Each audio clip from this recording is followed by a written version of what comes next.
Over the past year of being cozied up in our home, we are checking off big projects on our list of not only spring cleaning and organizing, but replacing the roof, adding new plants for the flower bed, and painting the exterior of our home, and adding a new front door. Let me take you on the journey.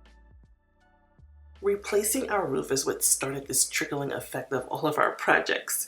We get a fair amount of storms in Florida, so it was necessary to prepare for the Florida storm season.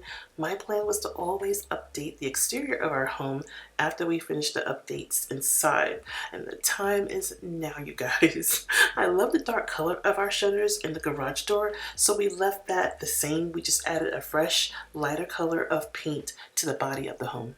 We had our local nursery install all the plants because they are the experts. I didn't want palm trees. I just wanted something simple and low maintenance. Japanese boxwoods, Chinese fringe, foxtail ferns. Later I could add some perennial for color. We had two evergreens that grew into a huge tree, and we had that removed, and the root was still there, and he's trying to remove it, and there's the root ball. It was huge. I knew this job was too big for me and the hubster to tackle. It would have taken us hours, if not days, to get it all done, and that's my advice to you. If you're going to do something like this, a lot for the budget to have it done, because they really know what they're doing. They knew exactly how much soil, how much bone meal, and how much root stimulator to add, and how deep to even plant everything. All we had to do was water it every other day for the next 8 weeks. Along the walkway, we planted foxtail ferns because they love soft light. They do well in lightly shaded areas, and they will be protected from the hot afternoon sun. It's just the right amount of color we need against the house. The first of spring, I do plan on planting some color. Painting the exterior of your home is very tricky, especially if you're going for a lighter, brighter color like me. This current color has a lot of undertones, and sometimes it looks brown, at other times it looks muddy. Either way, it has to go. It wasn't reflecting what's going on inside our home.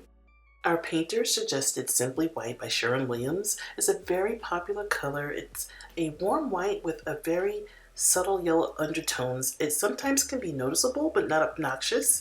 We have solid stone siding that has an undeniable beauty. It also has the potential to create a really interesting look for our home.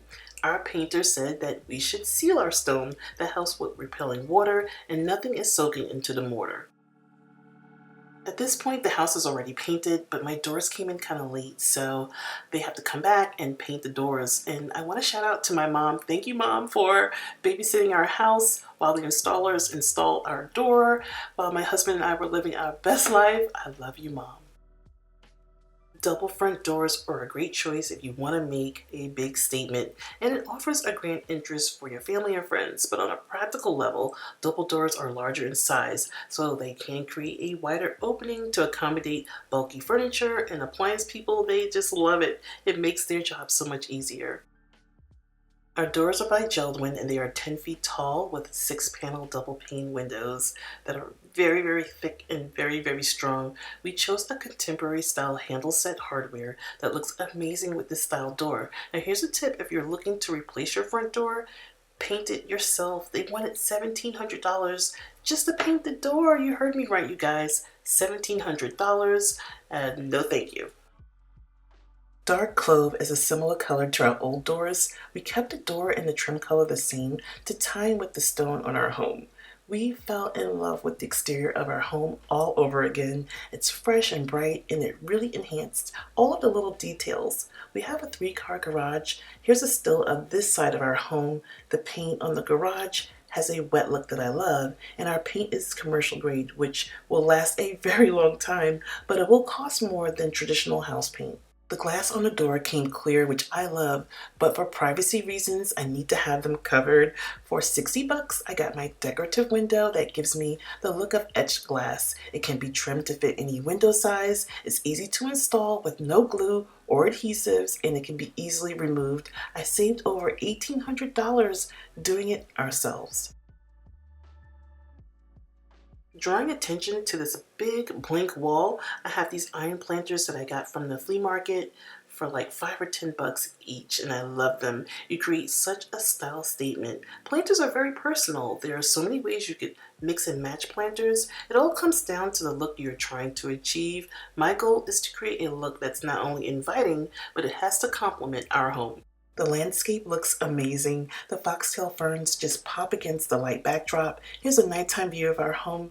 The way our home sits is like it's almost in a dark hole, and having the glass doors drastically lights up the front porch. And the porch light isn't even on. Solar pathway lights make a huge difference as well along this long pathway and in our flower beds. It has provided safety, and we can see if there's any wildlife wandering around. Hope you guys were inspired to freshen up your curb appeal. You certainly do not have to do it all at one time like we did. Plan carefully, take your time, do one project at a time. Be sure to follow me on Instagram and TikTok. There's things over there that I don't show here on the tube, so be sure to follow so you don't miss out. And I want to thank you all for watching.